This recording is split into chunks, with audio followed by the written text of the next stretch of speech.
Yo, what's up? Welcome to channel Lobo Video. Dan tuh hari ini kita akan manjat pohon kelapa yang setingginya 7 meter. Nah, langsung saja seperti yang Anda lihatkan, banyak kelapa-kelapa muda.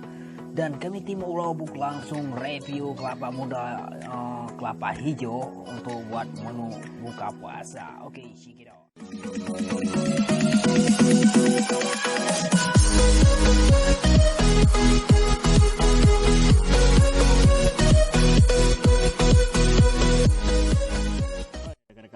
Video mendung, cita-cita jadi seorang pilotnya wajib mungkin, apalagi kita seorang anak yang, dan urangnya kena bahaskan masalah EU.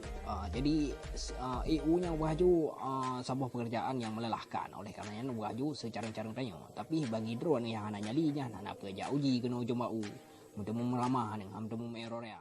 Ikan membantu orang umumnya. Lon kena review sebuah bau peraju yang panjangnya 3 meter. Oleh karenanya baunya muda je hijau.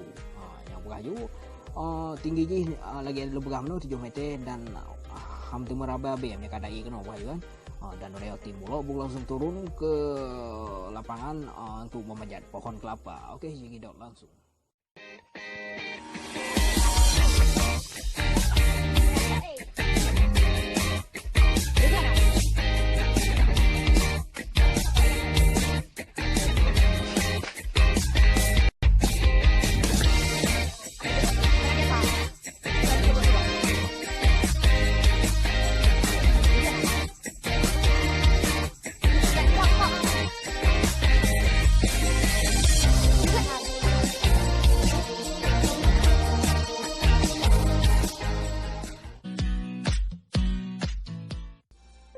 Pas subrek sama tombol ring.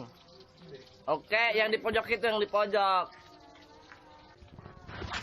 Jangan lupa nih.